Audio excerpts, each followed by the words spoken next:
Okay. First of all, thank you very much for having me. It was really a pleasure. I would have loved if I was in person, but you know what happened. So I'm going to start. The effect of digital transformation in the world of art on tradition and identity. In my perspective, it is too soon to know the effect of digital transformation on tradition, culture, and identity. But I can strongly say that what actually determines if a new thing will remain and not disappear after a while is its effect on the economy. Though there have been lots of scientific developments and breakthrough achievements, yet universities still strive to keep and maintain their traditions regardless. So whether they teach nuclear physics or fine arts students still attend classes and wear graduation gowns. You can show the visuals now. Mm.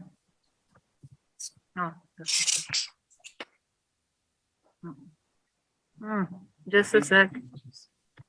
Yep, I have to scroll. Okay.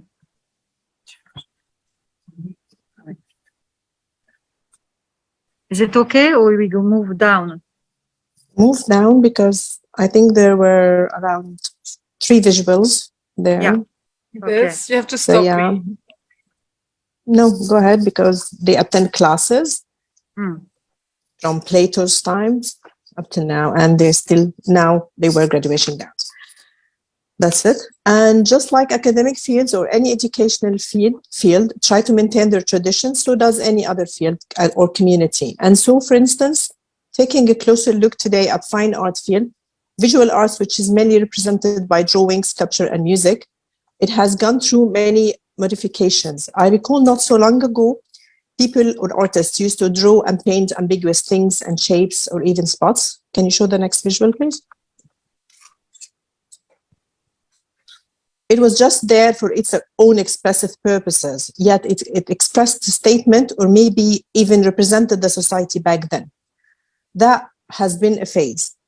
But art still maintained its tradition at the time, in the sense that there was always an artist, a receiver, and a moderator. The artist has not changed. The receiver started to be a bit confused. The moderator was the one who changed. Fine art has its tradition that is agreed upon, I'm sorry. Sometimes it changed. For instance, artists may exhibit in a metro station. Can you get the visual, the other one? Yeah, this one. For instance, artists may exhibit in a metro station. I myself have done that in Expo Metro exhibition in 2019 in London. Baker Street exhibited one of my paintings, this one. But this is not the norm. During Renaissance time, artists had their artworks done mainly for display in churches and palaces for decoration purposes. I think there's a visual after that.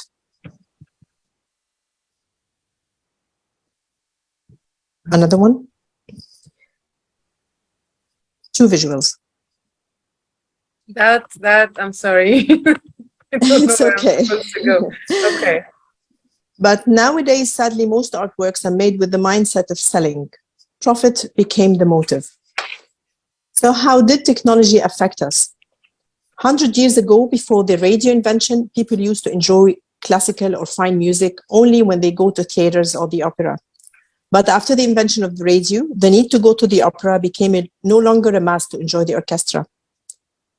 There are some visuals as well. Yeah, I'm getting there.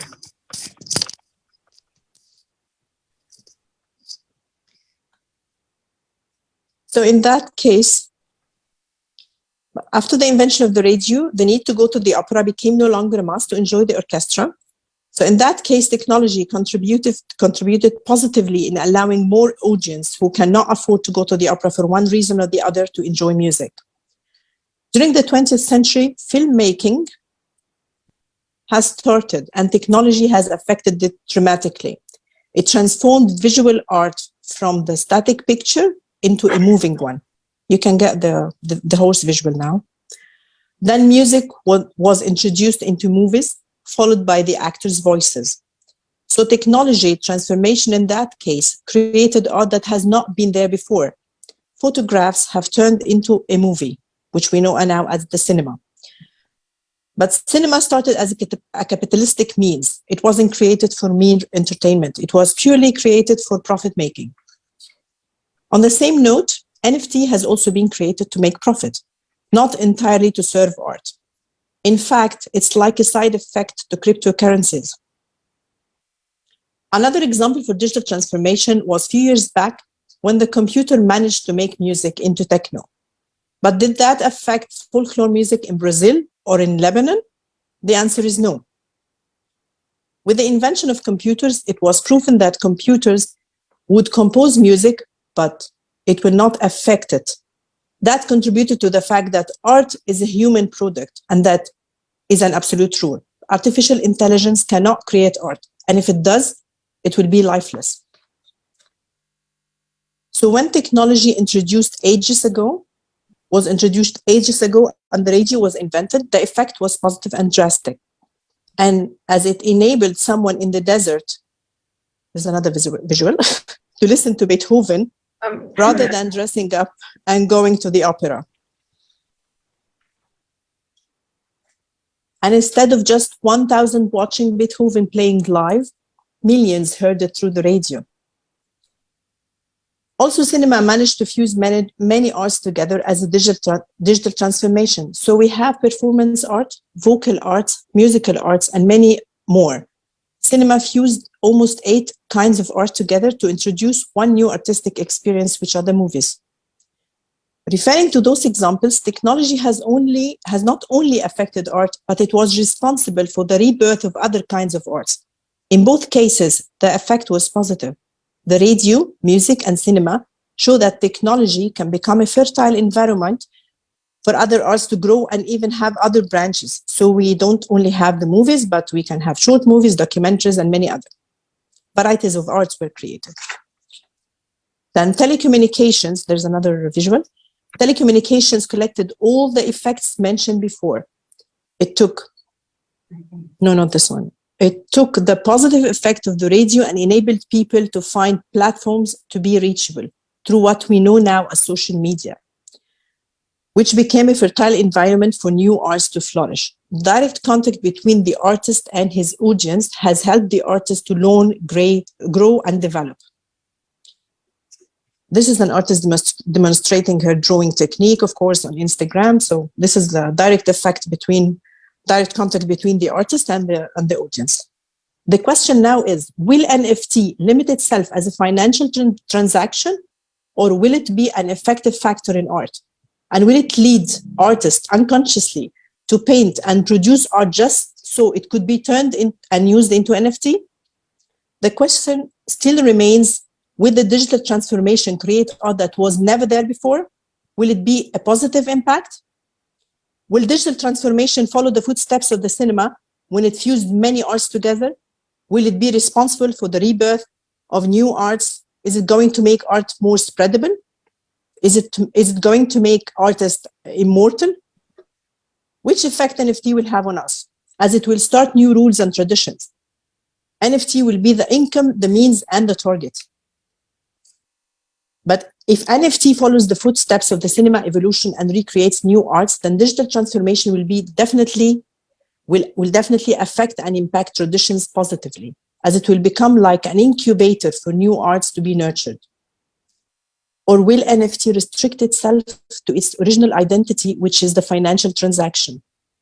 Will we find artists painting just to mint their paintings into NFT? Will NFT allow more exposure to artists? No offense, but I'm sure that many of you will agree with me that there is nothing as boring as financial transactions and dealing with charts and financials. And before you make any judgments, I was an ex-banker, so I know what I'm talking about. But now we have Bitcoins and a list of digital currencies. But will this tedious and boring element help art? Will it be a platform that helps launch art? If NFT invades the world of art as the creator of art, besides being an environment for art, it will have an undesired influence, and artists should resist, as traditions and identity of artists will definitely be at risk. Thank you.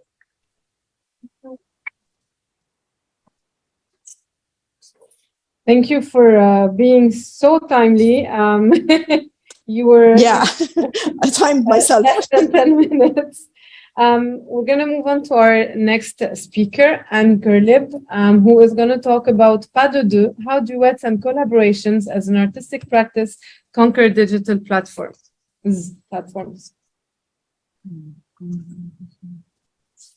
And we need 1 minute to switch from digital to live. Can I still be there and watch it? Of course. Well, Of course. Yes. You have to stay, Samar. We have a Q&A after your presentation. After Okay. Yes. So you need your presentation. Yeah.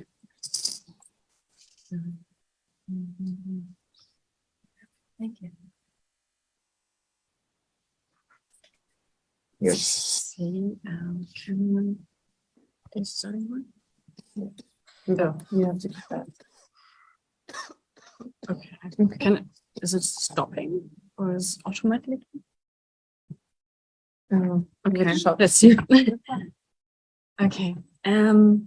Yeah, thank you very much for having me, and thanks to the previous speaker. It was a very interesting talk. I'm very delighted to be here today. And I will try to give you a brief insight into a part of my dissertation. As an art scholar, I like to talk in detail, but I try to keep it short. In the following 10 minutes, we will look at an exciting development in social networks. Pas de deux, the dance for two, stands for the fact that today we are dealing with artistic collaborations, synchronous and asynchronous, that go beyond the classical artistic duo. My thesis explores how underrepresented artists manage to circumvent traditional gatekeepers in the art market with the help of digital exhibition spaces, for example, social networks, and achieve visibility and critical reach. The large-scale international study takes an intersectional look at networks and media power structures in the art market and work on case studies on mechanisms and networks and a transformation from analog to the digital space. The thesis took its starting point in 2020 as COVID-19 suddenly forced all artists to move exclusively digital. Artists increasingly conquered and experimented with the platforms Instagram. TikTok was already established in the mainstream outside of art, but had hardly been used on the artistic side. Early adopters were now benefiting from the courage. COVID-19 acted as a catalyst for the creative digital process here. Through this development, a clear pattern of movement, of a change paradigm emerged in arts communication and creation process. And social platforms changes from the analog to the digital artistic process of sharing, collaboration, and appropriation became apparent. Let us look together how the... Thank you. Don't worry. Let us look together how the collaborative concept of sharing, collaboration, or appropriation successfully transformed into thank you. Into a new paradigm of production and culture. We often erroneously assume that empathy is different in physical and digital spaces. On the contrary, we do not distinguish between the natural and digital worlds anymore. Media theorist Eric Klutenberg said, when people turn on their camera and see other people through the digital screens, they can understand each other's effects, feelings, and emotions because they seem to be in a group, which encourages creative and collaborative actions. In other words, it doesn't matter whether we are sitting directly in front of each other, still the same forms of connection to another person open up to us, which grants the possibility of working together. Even if the physical space is not accessible, artists today have the infinitive possibilities to overcome boundaries and access an ever growing compendium of content. The first starting point is exchange. Whereas the team room or the coffee house or the salon used to be the place for exchanging ideas about art, literature, and music, and was the starting point for possible collaborations. Social networks are now the meeting place. If you're not online, you're not happening, as social media marketers would say. The first digital act is sharing. We share our content and the content of others. It is done alone, and then sending and receiving content follows. They are the first starting point for the digital creative process. The individual, the users, reaches other individuals and a mass of individuals. The limiting gatekeepers here are technology and possible algorithms influencing the sharing process. Other gatekeepers, such as curators, galleries, art dealers, are not gatekeepers of the first order here. Even if they dominate many things through their increased prominence, they are more static due to rigid structures and less able to jump on media trends quickly. Collaboration implies doing something together based on sharing the same goal. Collaboration is a valuable way to support other users to create art actively, because participants assume both the potential spectator and creator roles in the collaboration. I would like now to show you two different collaboration variations. One is a duet from TikTok and the other is a collaboration from Instagram. But let's take first a step back. From art history, we already know a kind of artistic collaboration that you might already get to know in your childhood. The game where you start painting a little drawing or like write a sentence, you fold a paper and another person continues. And in the end, you create something that I brought you here, like Jean, they played this game to increase their creative output.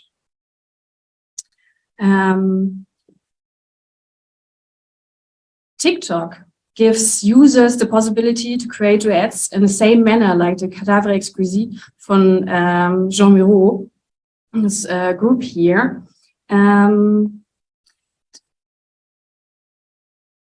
Here users take a video and add their video. This is used in both music and performance art.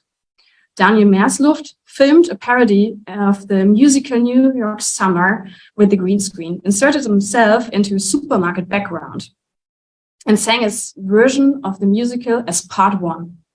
He didn't get around to make a second part because his video took on a digital life on its own, and more users added a piece to his story, as you can see on the right. Feel free to scan the QR code and watch it after my talk or in between if you get bored.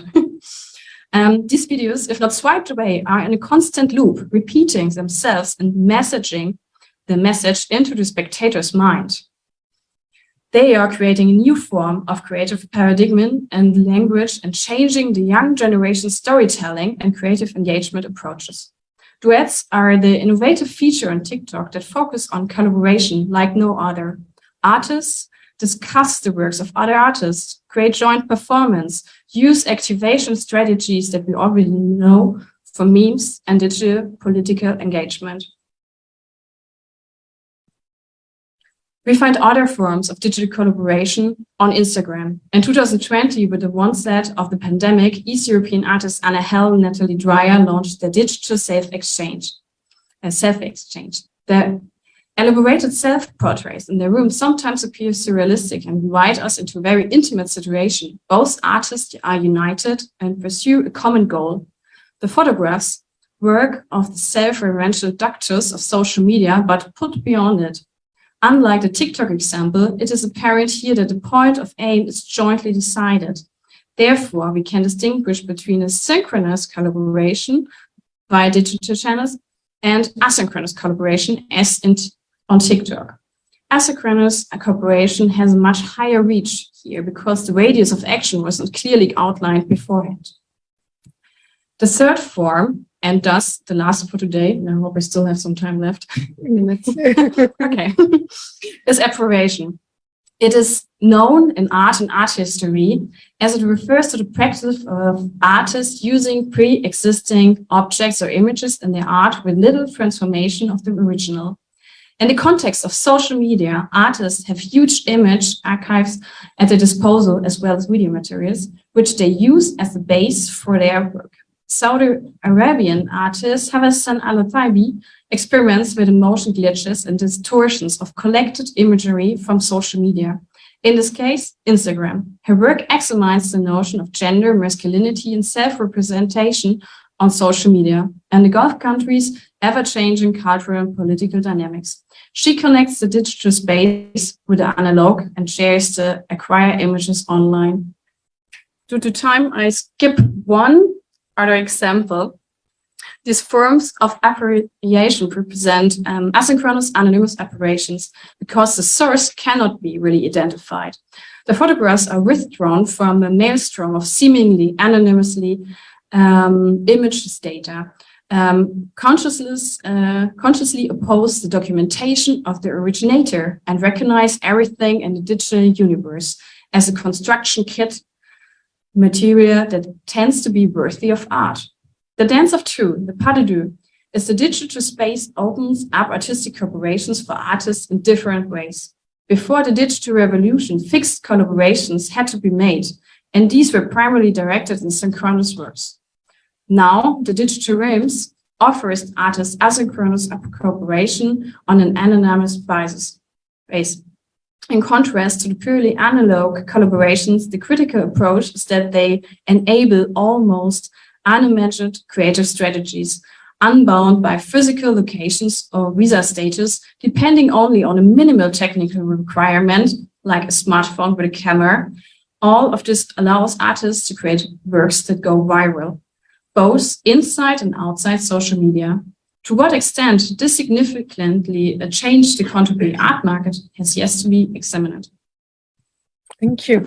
Thank you. Perfect. So we're going to go back to the digital with Mr. Ahmed Sandos, who's going to talk to us, who's going to do an online participation beyond art. That's what his intervention is titled. Just me. Yeah. Stop share. Just give me a second. Yeah. Here you go. The floor is yours. Great.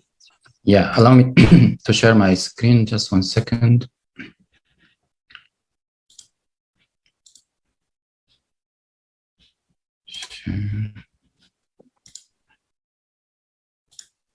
Sharing. Okay. Thank you, firstly, so much for having me, talking to you all the way from Brazil. Although we couldn't meet each other in person, and I had to be speaking to you all the way halfway from across the world, I'm sure that we all welcome the existence of remote meetings and events such as this one. These events allow people from different sides of the world to communicate with each other in real time. And digital transformation has been widespread in this regard. And people who up until a few years ago, who were not very tech savvy, were forced to use such applications like Teams and Zoom. Not because they necessarily wanted to, but they had to. In other words, this change in mentality was a necessity. This change was also seen in the art sector. In fact, one could say that while traditional art is still strong, the pandemic has opened new possibilities for digital art in the region. Although digital art have been alive since the 60s, it is in the last couple of years that the concept really took off, owing this to the new concepts such as NFTs and blockchain. This digital trend is important for a number of reasons, including the fact that with digitalization, the middleman players are removed from the equation, ensuring equal opportunities for all, and a potential for artists to establish direct relationships with collectors. What this means in essence is that young artists in the region get to be provided with more global exposure opportunities to express themselves. Digital tokens, NFTs, and blockchain technology in particular have hit the art world by storm. One of the reasons why this has happened is because digital art goes beyond collectibility, which traditional art has been associated with. In fact, digital art is also being seen as an investment, a feature that means that the art world as a whole is reaching new audiences leading to larger markets and more opportunities for our artists. Blockchain technology also means that while in the past, art had to be physically transported across oceans to be showcased abroad, today all it takes is a click of a button to send one's work to another country or even globally. In other words, digital art has become a necessary and an effective medium of communication, even more so when it comes to regions that are somewhat misunderstood in the contemporary world. In my view, when artists see academics or intellectuals or politicians fail with words, they should seize this opportunity to use their art to express the region's experiences more clearly, especially digitally. Digital art is becoming a visual currency, yet it's also true that the creative industries have been hit hard by the COVID-19 pandemic, with 10 million jobs being lost in 2020 alone, and around $750 billion being wiped out from the global cultural sector. This means that action must be taken for artists worldwide to be brought back into the fold. Thankfully, many governments around the world tackled the economic plight brought about by the pandemic with more government spending.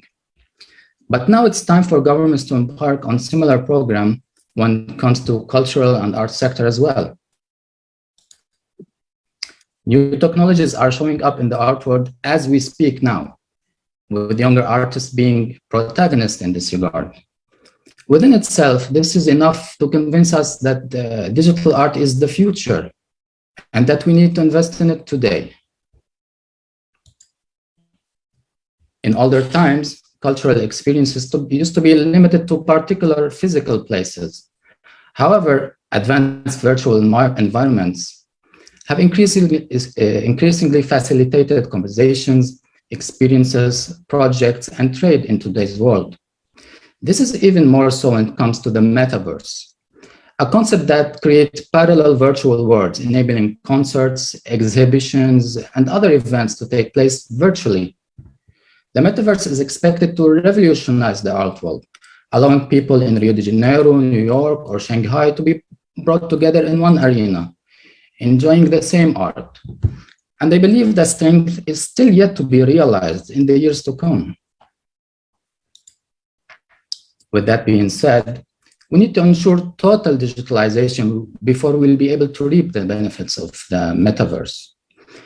Although many countries have high rates of social media usage, the usage of other digital tools, such as online payments, for example, remains relatively low, meaning there are still a lot of challenges that we need to overcome.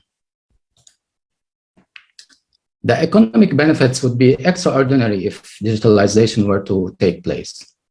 A report published this year states that countries in the Middle East and North Africa could see their GDP increase by more than 40%, and tourist arrivals increase by 70% when digitalization occurs. Needless to say that our sector would greatly benefit from such digitalization.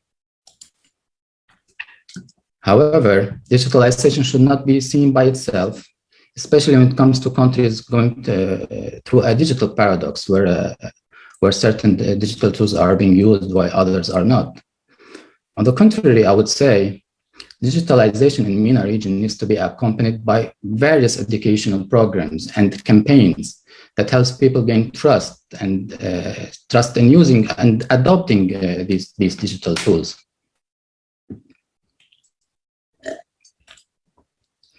For this reason, it is my belief that we need to work on 3 pillars to ensure a bright future for digital art. Firstly, we need to continue encouraging young people to venture into the unknown. Secondly, we need to invest more in digital infrastructures and digitalization, thereby ensuring resilience in the face of disruption. Lastly, we need to make the digital transition happen, perhaps by showcasing that transition's benefits, especially in the light of that tremendous potential found in crypto arts, which promises to increase the value of the art market by tenfold in the years to come. As artists, we would be more than wise to exploit these opportunities, thereby ensuring that our sector continues to grow and transform while we attract new talent and consumers. And while we've already made a huge stride forward, I believe that there is still a long way to go. With crypto art and digital tokens it's more mainstream by the day and being included in more and more investment portfolios, leading to a big surge in demand. In the past, countries in the region focused their economies on exporting natural resources. However, climate change has led shifts away from oil and towards renewables, meaning that oil and gas are running their last lap. For this reason, it goes without saying that change is not a whim, but a must when it comes to MENA economies. So what better way to change than to invest in our human resources, especially our artists, thereby helping them share our stories, struggles, experiences with the rest of the world. The world came to the Middle East for natural resources in the past, and after seeing what we have to offer, I say it's high time for the world to come here for our art. The sky is only the limit in this regard. Oh, and thank you. That would be all for now. Thank you very much. And our last speaker, Dr. Roula Marie Adib, who will talk about digital literary and art collectives. And Okay, I'll just share my screen here with everyone. Okay. First of all, thank you everyone for the brilliant presentations. I really enjoyed each and every one. And I also feel very honored and happy to be here with you. And I'm saying here, although I am there and here, and you know what I mean, but just in order to match the theme, there's the me joining you today. So, and thank you for this wonderful opportunity. My presentation pretty much echoes bits and pieces of other presentations, the presentation of Anne, Ahmed, and Samar, the digital culture of today's art culture or art scene. So it's called Digital Literary and Art Collectives. Now, as founding editor of literary and arts journal Indelible, I would like to discuss the unique therapeutic power of creative collectives manifesting in the unfolding of a digital literary community, literary and arts community actually, whose members, many of them from the Swana region and in the diaspora as well, were able to support each other through the opportunity to embody thoughts and feelings via online events. Indelible also has a psychology digital salon called PsyCreative, which addresses this aspect of creativity, the psychological aspect. And as a member of the International Society of Jungian Studies and the International Association of Analytical Psychology, I work closely with therapists regarding this matter as well. And we hold monthly meetings about cultural analyzation and cultural analysis and the digital world and the persona and what it means to be an artist today and what it means to broadcast yourself. So digital culture has been around for a while, but why now and why now more than ever? The unprecedented, of course, time of global crisis has actually proven to encourage creativity and gatherings, artistic gatherings on digital platforms. With the current circumstances, more virtual poetry and art events are emerging, gathering poets and artists from different corners of the globe to share and showcase their creative works. With such events on the rise, you see that communities are growing around collectives such as Indelible, our journal, which offer the place where creativity in its many forms offers a space for refuge, a site for materializing identities and constructing the self. This concept is greatly important for creatives from the Swana region, whether they live there or not. But there is so much to think about in terms of change, in terms of needs, visions for the future, etc. And moreover, articulating these thoughts together in one shared space, even though it's virtual or because it is virtual, it brings a sense of unity to diversity.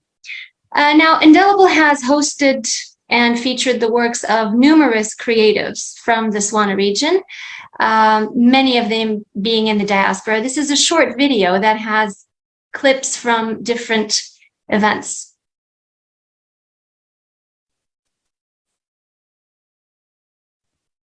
Oh, sorry.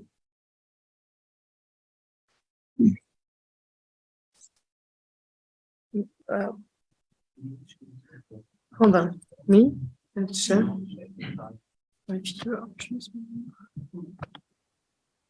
Okay, I don't know what happened. I think they got disconnected. It's her screen. You can't hear. We Can can't you hear my screen? anything. No. Oh, okay. Sorry. Let me try It's repeating okay. that. Can you make sure you have your audio also on, or the sharing the audio? My audio is on. How about now? Can you hear anything? No. No. Okay. Go on. I don't know what to do.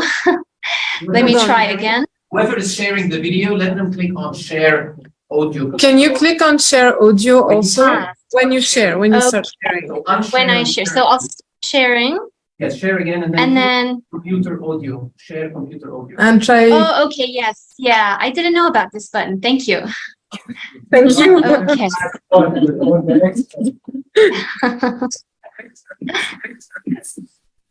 Okay, so here we go again. Award-winning Palestinian-American poet, essayist, and educator, the wandering poet, the Young People Poets Laureate, Naomi Shihab Nye. Welcome to the Poetry and the Diaspora session of the Heritage Festival of Literature. Question I had for heritage aesthetics was, how do colonial literatures and the views of Orientalists and colonizers and oppressors, how do they shape that perception of self? And it's a broad question. It's been, covered a lot in academia and critical race theory, which I understand.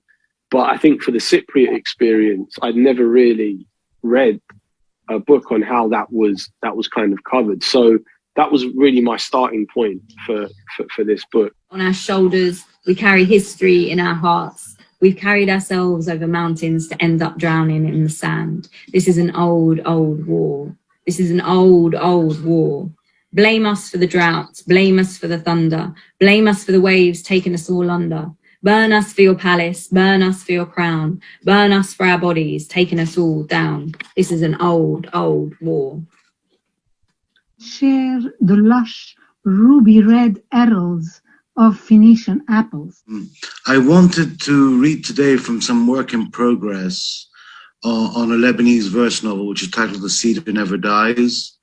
That may seem ironic to some because Lebanon as a country, a state, and a nation is in the short term in its death throes, at least. So. As I said, at the moment, I'm really focused on turning my novels into TV series. So I've written the pilot episode for Empire of Lies, and I'm now working on a series that's going to be a 12-episode series to go on an Arab platform. I wrote it when I was a resident for doing surgery. I was in mid-20s in Aleppo, and in a hospital that unfortunately bombed later after 30 years. When it comes to women's rights, human rights in general, we cannot keep silent. Walking on the promenade in a Sunday morning light. Okay, award-winning.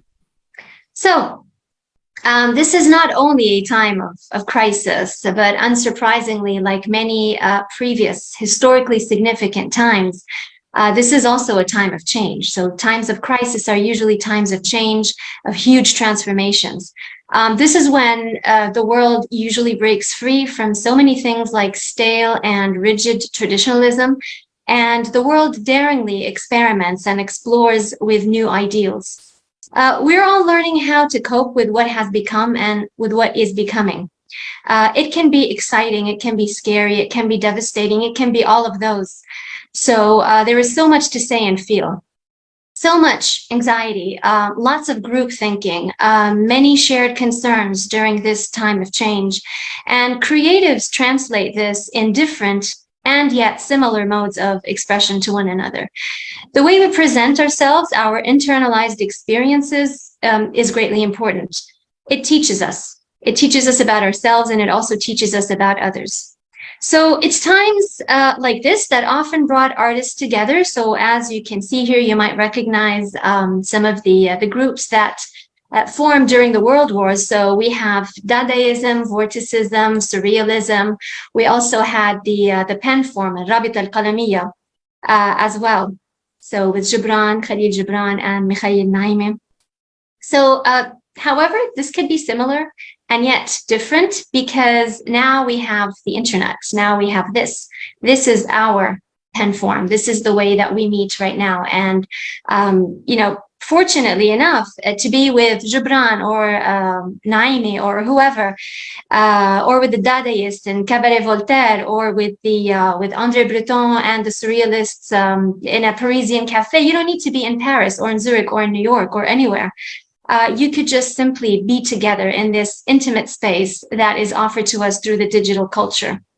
So now is the time. Now is the time for change. And since we have digital culture, now is the time for this to play a role in this huge transformation. So why? Why is it something that creatives can do? Why can it be done and fulfilled through this digital culture? Well, firstly, while the outer world is something that we needed to shut ourselves away from because of its danger, because of its inaccessibility many times in many areas as well, creatives tend to further connect with their inner worlds. Egyptian-Palestinian poet Yahya al-Ababidi shared his experience on this by saying, yes, reading and writing poetry is typically how I self-medicate, reducing anxiety, spreading me. And this has been doubly important during dread of pandemic, which has felt like a period of enforced mass meditation and intangible memento mori. So this delivers a soothing self-therapy in times of crisis and escape during claustrophobic times as well. So the willingness of the wider poetry community to meet and share the reality of our unreal experiences or surreal experiences together in online events, it solidifies the notion that people need poetry and art as much as they need to be joined together by experience. To articulate global panic through the connective language of symbols also confirms this. And at least according to what indelible creatives believe, art itself has a therapeutic effect. For example, meeting together on the poetry plane in real time from different time zones represents the shared global experience. The fact that we all wanted to express ideas we wished we could say in regular language. So these newly emerging feelings toward an unprecedented uncertainty need to be understood through a medium that does it justice. With so much reflective time spent alone or in isolation in a seemingly silent world, the language of poetry and thus heightened use of metaphors has helped many people connect with the world in trying to understand it. According to Lebanese-American scholar and poet Susan Azar Porterfield, in a time of COVID and social distancing, when so much has not happened or has stopped happening, for me, writing poetry, which is itself an isolating, lonely activity, has strangely connected me more to the closed down world. It survives, and by doing so, helps me, us, the world, to survive. But it was not only about expressions made in solitude, it was about overcoming this loneliness by sharing these expressions with others as well.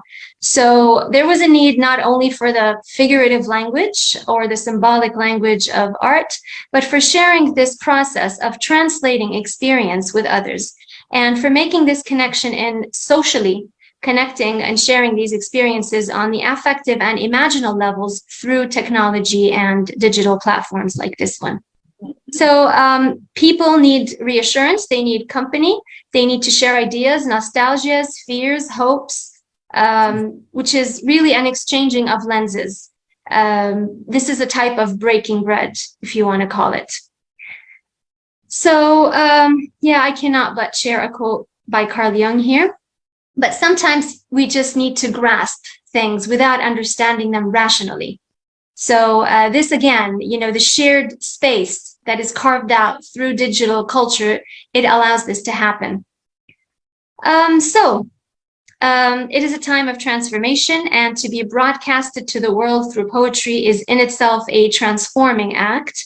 And nowadays, the way poetry is being handled and shared has also undergone a major change, and so has art as well. So this is because these get-togethers are very successful, and it is a result of the need for art, the need for answers, and the need to reach out to one another, which has made us all perceive technology through a new light.